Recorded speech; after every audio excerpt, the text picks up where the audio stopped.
Marco എന്ന ചിത്രത്തിൻ്റെ 14-ാം ദിവസത്തെ കേരള ബോക്സ് ഓഫീസ് കളക്ഷൻ റിപ്പോർട്ടാണ് ഇന്നൊരു വീഡിയോ ഭാഗത്ത്.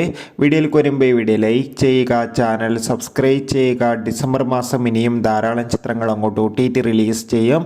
ചാനൽ ഭാഗം പരിശോധിച്ചാൽ നിങ്ങൾക്ക് കാണാൻ വേണ്ടി സാധിക്കുന്നതായിരിക്കും.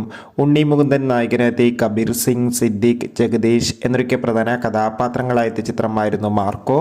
ചിത്രത്തിന് ഇപ്പോഴും നല്ല മികച്ച പോസിറ്റീവ് റെസ്പോൺസ് തന്നെയാണ് പുറത്തുവന്നുകൊണ്ടിരിക്കുന്നത്.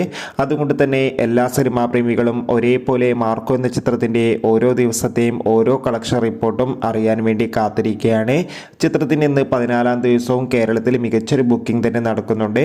അതുകൊണ്ട് തന്നെ ഇപ്പോൾ കിട്ടുന്ന ട്രാക്കിംഗ് റിപ്പോർട്ടുകൾ പ്രകാരം മാർക്കോ എന്ന ചിത്രം ഇന്ന് മാത്രം കേരളത്തിൽ നിന്ന് 1 കോടിക്ക് മുകളിൽ വരെ കളക്ഷൻ നേടിയെടുക്കാൻ വേണ്ടി സാധിക്കുമെന്നാണ് അറിയാൻ വേണ്ടി സാധിച്ചിട്ടുള്ളത്. എന്തായാലും ചിത്രത്തിൻ്റെ കൂടുതൽ കളക്ഷൻ റിപ്പോർട്ടിനായി കാത്തിരിക്കാം. മാർക്കോ എന്ന ചിത്രം കണ്ടവരുടെ അഭിപ്രായം തീർച്ചയായും കമൻറ്റ് ബോക്സിൽ രേഖപ്പെടുത്താൻ വേണ്ടി ശ്രമിക്കൂ. ബൈ.